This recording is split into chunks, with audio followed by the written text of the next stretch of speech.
Our management team consists of 10 amazing people. The first one is Izzah as Managing Director, Intan as General Manager, Ili as Marketing and Branding Manager, Afika as Head Chef, Balkis as Pastry Chef, Atira as Barista and Beverage Manager, Inshira as Customer Service Supervisor, Shara as Inventory and Supplier Coordinator, and lastly Busaina as Quality Control and Hygiene Officer. Our cafe name is Cafe Lumiere, a little light in your everyday.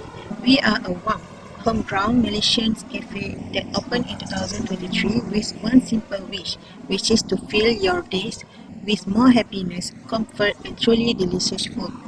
Lumiere comes from the French word meaning light. We choose it because we want to be that gentle glow in your routine, brightening your morning with freshly brewed coffee, turning lunch into something special and ending your day with a sweet smile. Proudly born in Malaysia, we blend European charm with Asian flavors.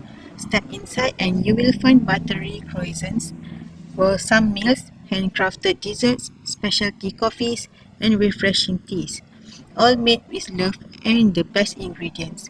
Cafe Lumiere is where comfort, creativity, and quality comes together. Whether you are meeting friends, working, enjoying brunch, or celebrating, our space is made to feel like a warm hug. Our operations focus on five key areas. First, food and beverage services. Second, dine-in experience. Third, takeaway and delivery. Fourth, event services and catering. Five is merchandising. We operate by five key principles, which is quality, creativity, customer delight, integrity, and sustainability.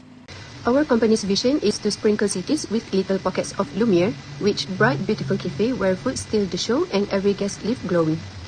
Then, for our company's mission are to serve premium beverage and freshly prepared food made with quality ingredients, to create a warm, aesthetic, and memorable cafe experience for every customer, to innovate continuously in menu offerings and customer service, and lastly, to promote sustainability through thoughtful sourcing and eco-friendly practices. Our cafe operates on weekdays, which Monday to Friday from 9 a.m. to 10 p.m. and on weekend, which Saturday to Sunday from 8 a.m. to 11 p.m. For public holidays, our cafe open as usual. Right now, I am excited to introduce you to our brand and the amazing products that make us stand out in the market. Let's start with our pastries. So everything you can see here is crafted to impress, from our Greek spanakopita filled with spinach and feta to the iconic apple strudel layered with warm apples and cinnamon. We also offer fruit tarts, baklava, and even the luxurious beef Wellington. Our pastries are perfect for customers who appreciate flavor, freshness, and a little touch of international flair. Okay, so next we move to our main meals, created for customers who want something wholesome and satisfying. Our menu features favorite like chicken Caesar salad, fluffy omelette with toast, and our healthy oatmeal bowl. For those who want something richer, we have grilled chicken with mashed potatoes and flavored packet stir-fried tofu. Each meal is designed to offer both taste and comfort, making sure every customer finds something they love. Now, it's time for snack lovers. Our snack collection is one of our strongest selling points. We offer bold and exciting snack lines like Crunch Lab, Snackverse, Savory Rush, Cheesy Crisp, and the local favorite Goreng Gang. These snacks are fun, unique, and perfect for on-the-go customers or anyone craving something flavorful and different. Moving on to the beverage, one of our signature strengths. We provide a complete drink experience, from artisan teas under Teaholic, refreshing ice blends from Frost House, and creative cafe-style drinks under Sipsters. Coffee lovers can enjoy premium drip and cool brews from Drip and Chill. And for something like, we have Aqua Vibe with flavored water and sparkling drink options. This variety makes sure there is a perfect drink for every type of customer. And of course, we cannot forget our desserts, the sweet attraction of our brand. We offer the rich tiramisu bowl, silky creme brulee, gooey soft cookies, indulging chocolate storm, and our elegant pavlova. These desserts bring the wow factor and why keep customers coming back for more. Finally, what truly sets us apart is what we highlight in the slide: freshly baked pastries every morning, signature drinks you can't find anywhere else, and our strong commitment to eco-friendly and sustainable practice. We also offer a comfortable, welcoming environment. We are pet-friendly, kid-friendly, and equipped with the free high-speed Wi-Fi and plenty of power sockets. It's not just a cafe, it's an experience. Thank you, and we hope our brand leaves a memorable impression. This is the Cafe Lumiere dashboard summarizing our key performance metrics. It highlights profit and sales by branch, monthly sales trends, payment methods, and inventory turnover. Also include customer demographics, product preference, loyalty insight, and salesperson performance. Overall, this dashboard gives a complete snapshot of business performance. Assalamualaikum and good morning everyone. Today I will present a summary of our sales performance from 2023 to 2024. Overall, total sales declined sharply from RM376,698 ringgit in 2022 to RM152,581 ringgit in 2024, reflecting reduced customer demand and business activity. Drinks and meals, our main revenue drivers, saw the largest decrease. Drinks fell from RM49,060 ringgit to RM33,040 ringgit, while meals dropped from RM101,935 ringgit to RM72,532 ringgit. Pastry and snack remain minor contributors with minimal changes. Monthly sales in 2024 were consistently lower than the same months in 2023, indicate weaker marketing, reduced customer spending, or less effective promotion throughout the year. Based on analysis of the pivot table chart indicates a substantial decline in overall sales performance in 2024 compared to 2023. The monthly chart clearly illustrates its downward trend as the 2024 bars are consistently shorter across almost all months, reflecting weaker sales throughout the year. In particular, months such as May, June, and August recorded strong performance in 2023, especially within the drinks and meal categories, whereas the corresponding months in 2024 displayed noticeably lower sales figure. This pattern demonstrates that the decline was sustained throughout the year rather than continued to a specific period. The pivot table further reinforced this observation, with total annual sales decreasing sharply from RM376,698 ringgit in 2023 to RM152,581 ringgit in 2024. Next, I will explain several strategic internal factors that have contributed to the decline in sales performance. A reduction in promotional activities and seasonal campaigns led to lower customer engagement, while rising operational costs resulted in higher product price, potentially deferring price-sensitive customers. Limited marketing initiative further reduced visibility for both new and existing products. Operational and policy challenges also impacted the performance. Inconsistency in the supply chains caused irregular product availability, disrupting customer expectation, staff issue, including higher turnover, insufficient training, and inadequate coverage during peak periods, contribute to service inefficiency such as long waiting times, order inaccuracies, and inconsistent product quality. Additionally, outdated or poorly enforced standard operating procedure further undermine overall service standards.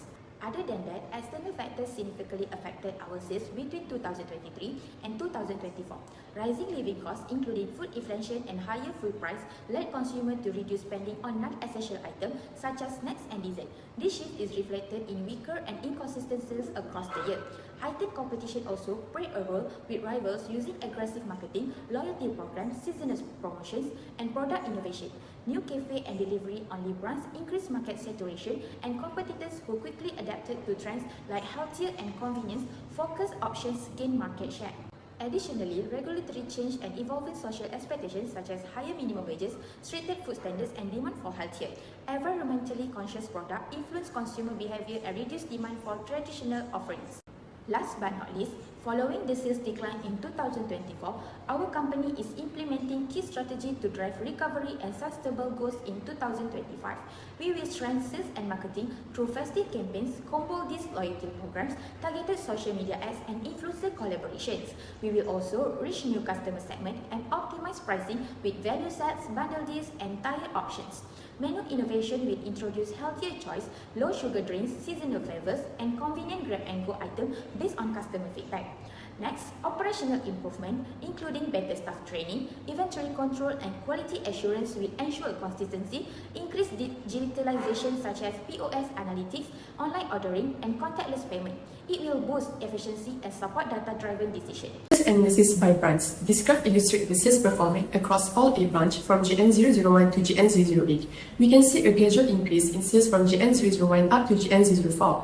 GN004 in particular performed very well and shows solid potential. However, after GN004, sales begin to decline at GN005 and reach the lowest point at GN006. Following that, GN007 stands out with a significant rebound, recording the highest sales among all branches. After GN007, sales dipped slightly again at GN008 but remain relatively stable. The main issue we face is uneven sales performance across branches. High performance like GN007 and GN004 stand out, while GN006 and GN005 consistently underperform. Now, let's look at the internal factors affecting branch performance. First, some branches customize their pricing, marketing, and promotion based on local needs, and this branch perform better. Second, branch with proactive managers, those who analyze data and adjust quickly, show stronger performance. Branch with less analytical managers experience lower sales and slower growth. Third, branch that manage stock well experience fewer shortage and less waste. Finally, parking availability, population density, and local council rules all influence foot traffic. To address this issue, we recommend standardizing pricing and promotions to create a consistent customer experience. Marketing efforts should include standardized core guidelines with room for localized micro promotions, customer loyalty program, and digital promotion to boost engagement. Operationally, strengthen staff training, reinforcing SOP compliance, and improving stock management will enhance service quality and reduce errors. Now, profit analysis by branch. Here we can see the profit analysis by branch for GN001 to GN008.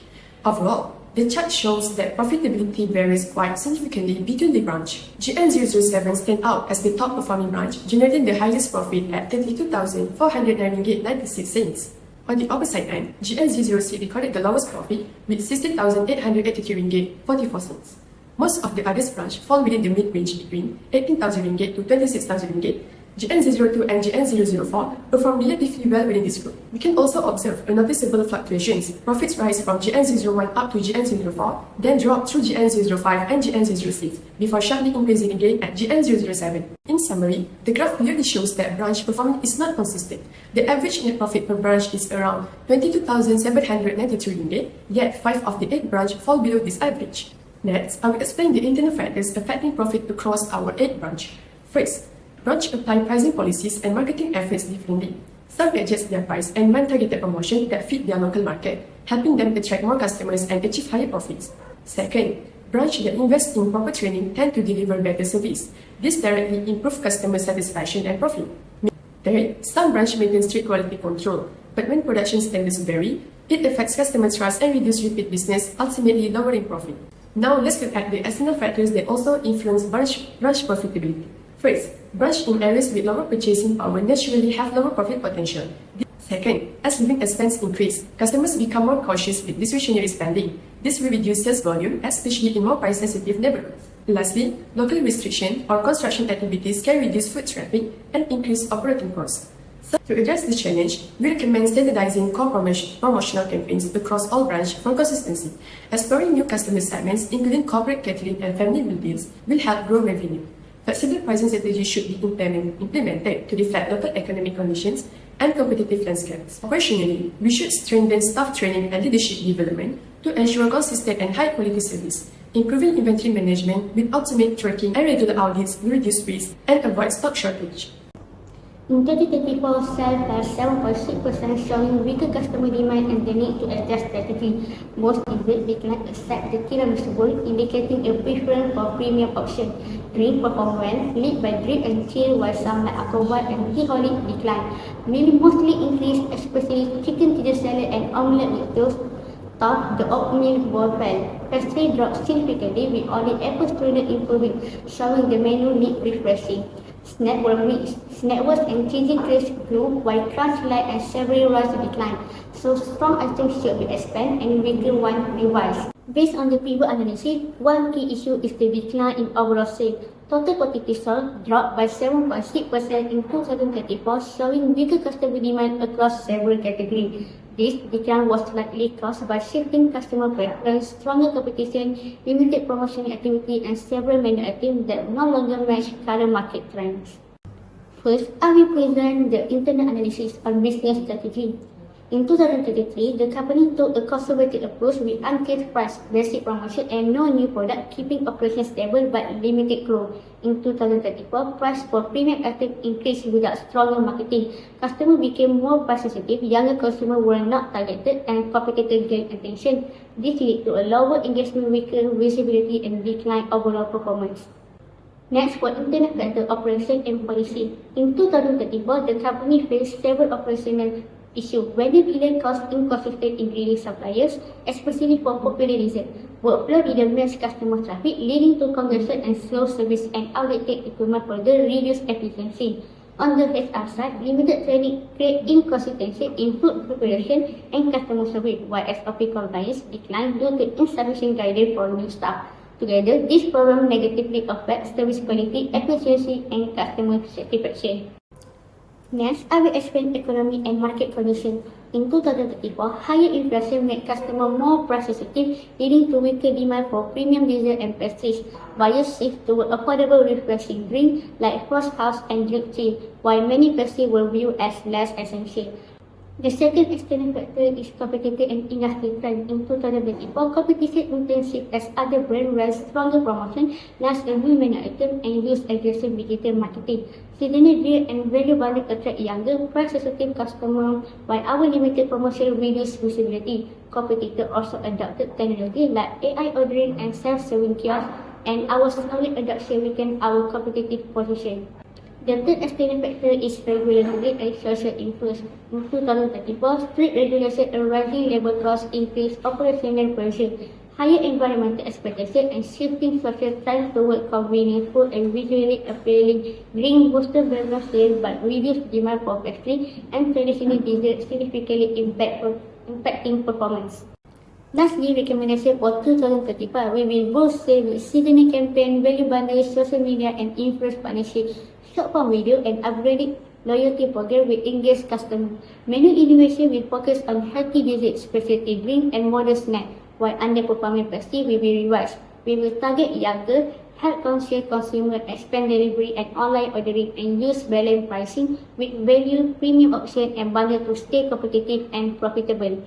For operation, we will optimize workflow, staff scheduling equipment and ingredient supply. Digital tools like AI ordering and self-service kiosks will boost efficiency. Costs will be managed through audit, contract, waste reduction and training. Risk management covers supply chain, competitor monitoring and performance review, while compliance will be ensured with training and sustainable practice. This analysis looks at customer payment behavior across outlets GN001 to GN008 for dine-in, online and takeaway orders. Overall, most customers prefer cashless payments, especially e-wallets and debit or credit cards, while cash is the least used. For dine-in, card payments are the most common, showing that customers still choose quick and convenient payment options. Online orders rely heavily on e-wallets and debit cards since online platforms encourage digital transactions. Takeaway payments vary between outlets, but many still show a strong use of cashless methods. The main issue highlighted by the analysis is the inconsistent payment behavior across order modes. Different ordering modes appear to promote different payment behaviors. For example, the online system clearly encourages cashless in transaction, while dine-in and takeaway processes may not offer the same digital incentive or convenience. Several internal factors contribute to these inconsistencies. Firstly, strategic decisions made between 2023 and 2024, such as promotional changes or pricing adjustments, may have targeted online channels more aggressively, indirectly pushing customers toward digital payments online. Secondly, operational differences between outlets also play a crucial role. Some branches may have slower POS systems, limited digital payment capabilities, or insufficient staff training. These operational gaps cause customers to shift toward quicker, more familiar payment options, especially during busy periods. Variation in SOP compliance and HR issues may also affect the flow of digital transactions. For external factors, payment behavior is also shaped by external conditions. Economic factors such as inflation influence customers' spending habits, sometimes making cash a preferred option during dine-in visits. Market trends also show a strong movement toward digitalization, with many online platforms offering cashback or discounts for e-wallet payments. This naturally increases digital adoption for online orders, but not necessarily for dine-in. Competitors that invest more aggressively in cashless ecosystem also affect customer expectations. Additionally, government initiatives promoting digital payments may be more effective in online environments compared to physical outlets. Social trends also matter. Digitally savvy younger customers are more likely to use online ordering and prefer e-wallets, while older customers may stick to traditional payment methods in store. To address these inconsistencies, Café Lumiere should begin by improving its sales and marketing strategies. The company can introduce standardized digital payment incentives across all channels, such as unified cashback or loyalty rewards for e-wallet and card transactions, whether customers dine in or order online. Enhancing the online menu convenience, streamlining delivery partnerships, and strengthening dine-in checkout system can also help guide customers toward digital payments. Targeting younger, tech-savvy customers through social media campaign will further boost digital adoption. Lastly, offering small discounts or point for cashless payment can harmonize behavior across all three order modes. Lastly, recommendations, operations, and systems. Operational improvements are equally important. Café Lumiere should standardize processes across outlets by upgrading POS systems to ensure fast and reliable acceptance of major e-wallets and card networks. Staff should be trained consistently to handle digital transactions smoothly, reducing customer hesitation. Automation tools such as integrated order tracking and real-time payment reporting can help improve accuracy and workflow. The company should also streamline staffing during peak hours to improve payment efficiency. Finally, stronger SOP enforcement and compliance with update payment regulations. The second analysis, which is inventory performance. I am Busaina Amira. I will start with inventory turnover analysis by main product category. Based on the inventory turnover table and bar chart, there is a clear difference in performance among the 5 main categories, which is pastry, meals, snacks, drinks, and dessert. Pastry has the highest turnover at 8,104, showing strong demand and efficient stock movement. Meals follow with 7,934, indicating consistent customer consumption. Dessert with 7,581 shows stable but moderate demand. On the weaker side, drinks record 7,059, suggesting issues with pricing, competition, or seasonal preference. Snacks perform the lowest at 7,043, likely due to low customer interest or overstocking. Overall, inventory movement is strong, with stock dropping from 27,014 to 1,018, showing effective inventory clearing. The strongest categories are pastry and meals, while drinks and snacks remain the weakest. I will discuss about the internal factors that affected our performance for 2023 and 2024. First, inventory management show mixed result. Pastry and meals have high turnover, meaning good stock planning. But drinks and snacks have low turnover, which suggests over-ordering, weak forecasting, and poor FIFO. In 2023, this caused high carrying costs and slow-moving items. There is some improvement in 2024, but issue remains. Second, pricing and promotion also affected performance. Pastry and meals respond well to our pricing, but drinks and snacks may have incorrect pricing or weak promotion, leading to lower sales. Third, the product mix shows that high turnover items are well positioned in the menu, while low turnover items may be outdated or poorly placed. Menu optimization improved in 2024, but still needs work. Lastly, operational efficiency issues such as spoilage, storage limits, and restocking delays also impacted stock movement and overall performance. Overall, improvement in inventory control, pricing, menu design, and operation will help strengthen our result. Now, we move on to the external factors affecting our performance. First, economic conditions play a major role. In 2023, inflation and rising costs reduced customer spending and increased our supply expenses, especially for meals and pastries. But in 2024, economic recovery likely helped improve demand. Second, customer purchasing trends also change. People start moving away from sugary snacks and drinks, which explain the lower turnover in those categories. At the same time, there was a rising preference for fresh milk and pastries, supporting stronger sales in those areas. Third, competition had an impact. Competitors offering better pricing or more drink and snack choices may have attracted customers, causing weaker turnover in 2023. Demand became more stable in 2024 as competition shifted. Lastly, regulatory and food safety requirements also affected performance. Stricter rules increased operational costs and possible waste, especially in meals and pastries. These regulatory changes influence stock levels and turnover across both years. Now, for the recommendation to enhance our 2025 sales planning and performance. First, improve inventory management. Company can use database forecasting to avoid overstock, give discount to slow-moving items, and strengthen supplier coordination. Internally, enforce FIFO, train staff to reduce waste, and optimize storage to prevent spoilage. Second, management can strengthen pricing and promotion. Adjust price by category, use seasonal pricing, and introduce simple bundle like meal with drinks or pastry with coffee. Reprice weak categories such as drink and snacks, expand strong product lines, and use loyalty rewards for the customer and upselling to increase customer spending. Third, we can enhance financial and performance management. Company can set clear 2025 KPIs, then monitor inventory and cost of goods sold monthly, look for more cost-efficient suppliers, and conduct regular cost control audits. These actions will support stronger sales and better performance in 2025. Hi and a very good day to everyone. My name is Nur Afika and today I will be presenting my analysis on the stock level performance across 8 branches for the year 2023 and 2024, including the visualization strategy, internal and external factors, and several recommendations for 2025. So for 2023, the stock levels show clear differences across the 4 branches, which is GN005 recorded 32 units, mostly from meals, and GN007 has 33 units, also dominated by meal items. GN001 carries 52 units with desserts being the main product. and GN002 has the highest stock at 343 units with strong contributions from drinks, meals, pastry and snacks. Overall, the 2023 data shows that each branches focus on different product categories and GN002 holds the most diverse and larger stock. So now, let's look at the overall stock analysis. In 2024, the total stock recorded across all branches is 1,018 units covering the 5 main product categories, which is desserts, drinks, meals, pastry and snacks. Among all branches, GN002 recorded the highest stock level with 173 units. This shows that the branch serves a larger customer base and needs more product availability to maintain smooth operations.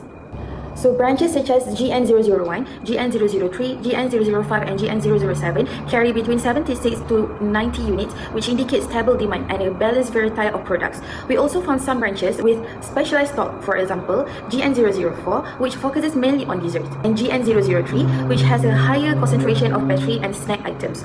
The branch with the lowest stock level is GN006, with the 36 units, which may be due to lower sales demand, limited capacity or a more specific menu offering. So overall, from the stock pattern, we can see that branch capacity, customer behavior, menu choices, supply chain scheduling, and past sale trends play a major role in shaping inventory distribution. So here is the reason why I choose classic column chart. Okay, so next we look at the factors affecting performance. We start from the internal factors first. So several internal factors influence stock allocation. This includes branch size and storage capacity, which is bigger branches like GN002 can keep more stock compared to smaller branches like GN006. Menu strategy also plays a role. For example, GN004 specializes in desserts to cater to local preference.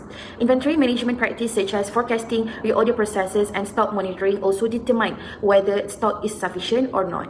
Additionally, operational efficiency, including staff competency, adherence to stock procedures, and communication with management affects how well each branch maintains its inventory. Next, we move to the external factors. External factors also have a strong impact. Customer demographics vary by location, meaning branches in high traffic areas need more inventory. Economic conditions like inflation in 2023 to 2024 also influence buying behavior, especially increasing demand for affordable items like snacks and drinks. Competition from nearby cafes and regulatory requirements such as halal standards and food safety rules also affect stock decisions. Lastly, supplier reliability and logistic issues may cause delays affecting stocks availability. Based on all findings, several recommendations can improve performance for 2025. Firstly, the company should implement an automated stock replenishment system to reduce inconsistencies. Secondly, stock distribution should be optimized according to branch demand to reduce waste. Next, forecasting should be improved using data analytics, considering past trends and seasonal patterns. The supply chain should also be strengthened with more reliable delivery schedules and supplier agreements. Marketing strategy should be customized to each branch. For example, promoting meal package in GN002 or snack promotions in GN007. Finally, the company should invest more in high-performing branches by expanding menus, upgrading facilities, or introducing loyalty programs. In conclusion, the stock analysis provides important insight into branch performance and operational needs. Through the right visualization, understanding of influencing factors, and strategic recommendations, the company can improve inventory management, customer satisfaction, and overall business performance in 2025. Now, we move to the next part of analysis inventory performance. I will present my part, which is slow-moving and fast-moving item identification analysis. I will be presenting our inventory movement analysis for 2023 and 2024. I will cover 3 key areas, which is the visualization used, the internal and external factor influencing performance, and recommendation to improve planning for 2025. We selected a multi-series line chart to support the analysis. This chart is appropriate because it clearly displays how each product category moves across 2 years and allows us to compare trend at a glance. It highlights growth, decline, and stability, making it the most effective visualization for year-to-year inventory movement. When we look at the pivot chart, the stock level trend shifted significantly between 2023 and 2024. In 2023, drinks held higher stock level at 2,810 units, while desserts were the lowest at 1,300 units. By 2024, this pattern reversed. Dessert became the highest stock category with 3,885 units, while drinks fell to the lowest at 2,120 units. This reversal reflects changes in product demand and inventory strategy over the 2-year period. Internally, our strategy in 2024 favored desserts. New recipes, better stock and strong promotions drove huge growth, but snacks and drinks saw fewer updates and occasional stock-outs, which slowed sales. Our operational focus on high-margin items lifted desserts but left other categories behind. Externally, trend pushed customers toward indulgent desserts, while health-conscious shift reduced snack demand. Inflation made people cut in everyday spending but still treat themselves with desserts. Competitors also run strong promotion in drinks and snacks, pulling customers away from our slower categories. For 2025, we recommend that keep innovating in dessert and pastry, refresh snacks and drinks with healthier, trendier options. Use data to improve inventory planning and reduce waste. Boost marketing with combo deals and seasonal campaigns. Strengthen our supply chain and gather more customer feedback to stay aligned with the demand. I will be presenting the customer profiling analysis for our business. First, this is the customer analysis by gender, race, and income group. From the dashboard, we can see that female customers contribute slightly more in transaction compared to male customers. In terms of race, Chinese customers represent the highest number of transactions across all income groups, followed by Malay customers, and Indian and other categories show lower participation. For income level, the majority of our customer comes from the M40 group, followed by T20, while B40 customers show the lower purchasing frequency. Overall, the demographic data shows diversity, but with clear dominance in certain groups. So the issue regarding this is, even though the demographic data provides useful insights, one issue that stands out is the lack of diversity in customer reach. The company appears to rely heavily on middle-income customers aged 31 to 40, while younger and lower income groups show significantly lower engagement. This suggests that our customer base is not expanding enough and certain segments may be overlooked or underserved. Now let's look at internal and external factors. Internally, this issue is influenced by the company's current product, pricing, and marketing style, which seems more attractive to working adults rather than younger customers. The company may also lack targeted promotion that address specific demographic groups. Externally, economic conditions that spending power also affect purchasing behavior. Younger customers generally have limited budgets, while lifestyle preference among different demographic groups may shift due to market trends or competitor offerings. Together, these factors contribute to uneven distribution across customer segments.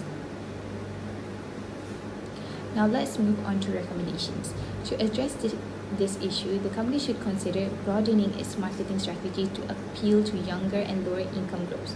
For example, through budget-friendly product, bundles, or student-focused promotions. The company could also explore more personalized advertising based on demographic data to reach underrepresented customers. By diversifying its customer reach, the business can build a more stable and sustainable customer base. Next is the customer analysis by product category.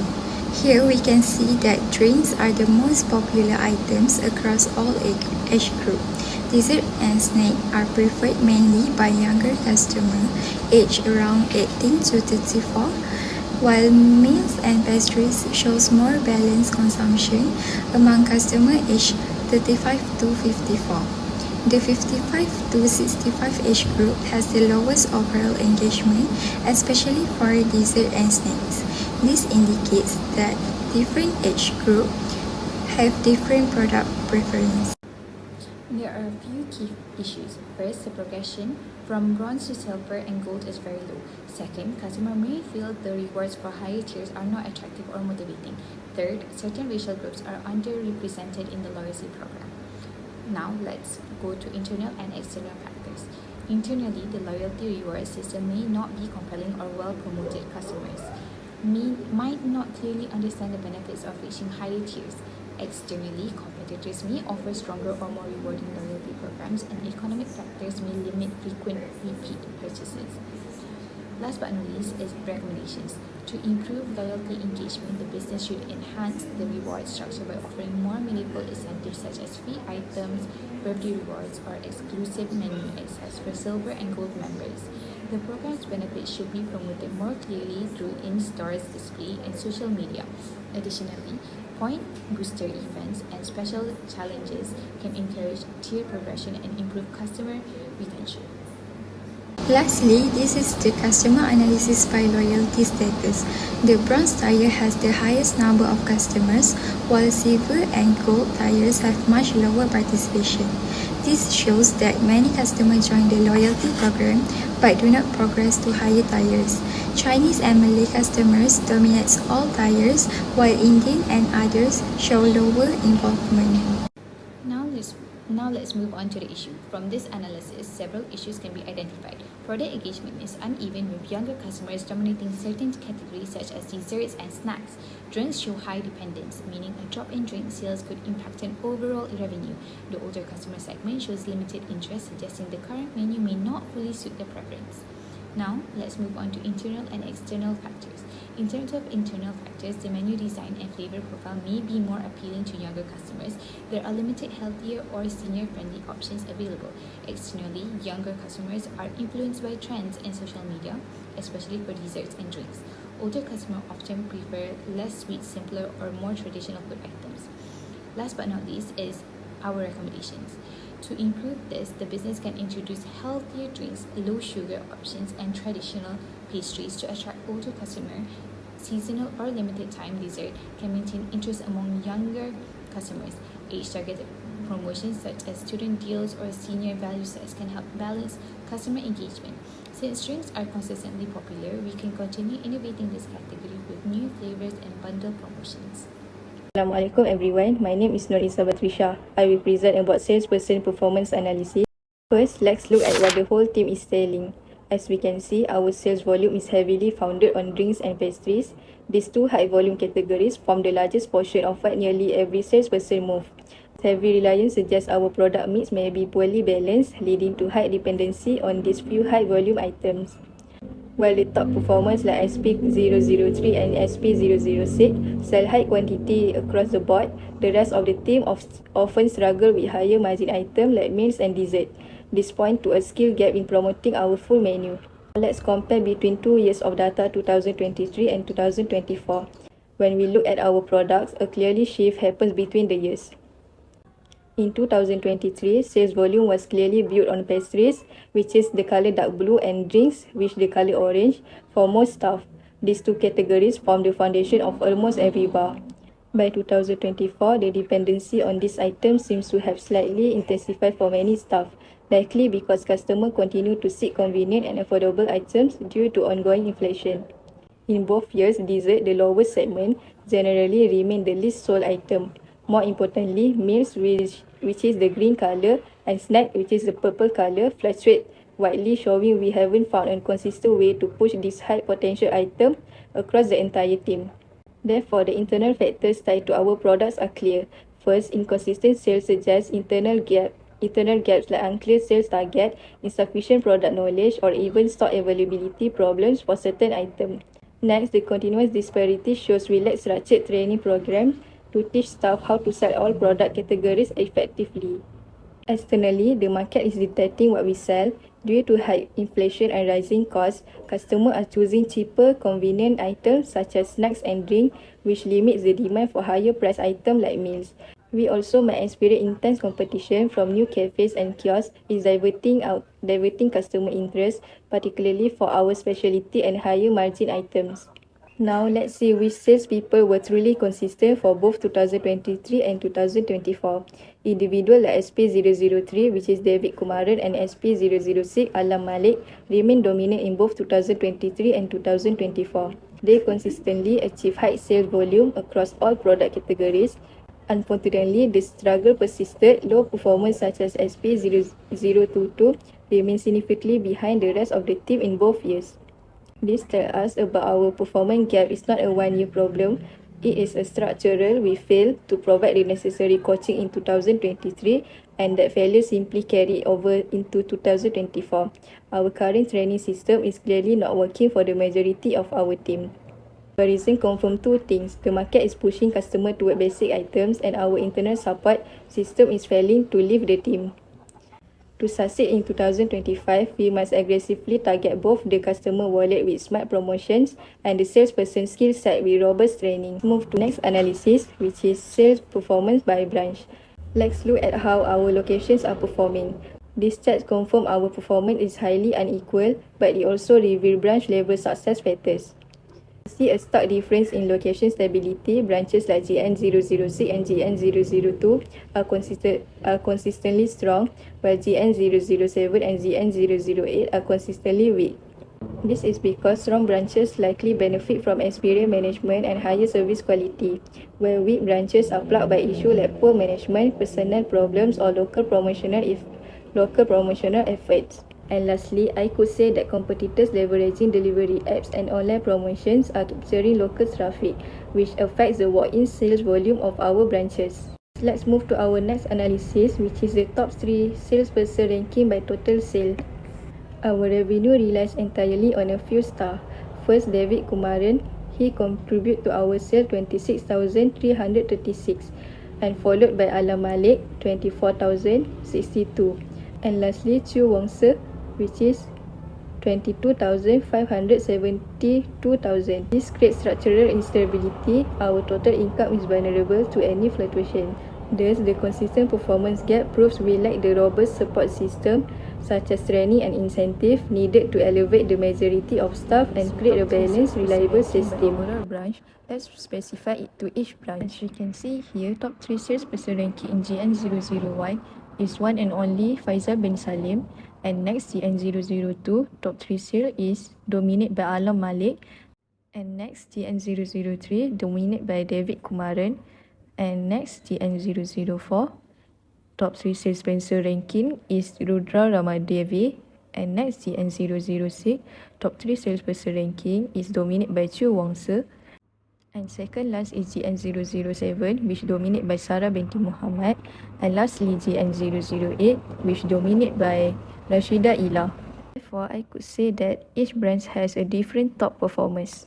Therefore, we can quickly identify the worst performing and the top performer each branches. Key takeaway here is vital, as the sales performance here is analysed by each branches, which are different from our first chart, which show that top performer by overall branch. Therefore, we could say that companies are still relies heavily on a few star salespeople who have a better product knowledge, and others are lack of training or confidence.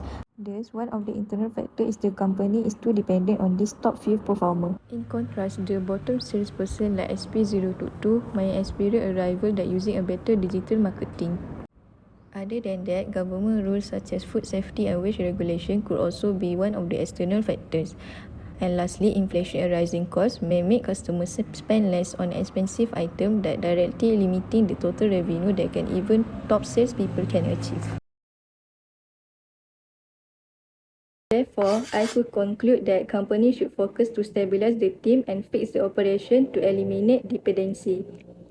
First, companies should implement mandatory coaching and training for all staff on sales technique and product knowledge. Companies should also fix weak branches by conduct operational audits on poor performing branches such as GN007 and GN008 to fix management and service issues immediately. Companies should also implement new reward, for instance, redesign incentive to reward consistent improvement and the balanced selling of higher margin products, not just high total revenue. Our second focus area is to fight back against external pressure and competition. Company can introduce strategic bundle deals like coffee and pastry combos to appeal to cost-conscious customers without sacrificing profit. Second, companies should try to establish long-term supplier contracts to stabilize ingredient costs and ensure consistent pricing, protecting our revenue. And lastly, we should aggressively invest in digital platforms like delivery apps and online promotion to capture the market segment targeted by competitors. By resolving our internal deficiency and aggressively competing on value and stability in the market, we will successfully move away from a high-risk, dependent structure to achieve stronger, more consistent and sustainable sales growth in 2025. That's all from us. Thank you.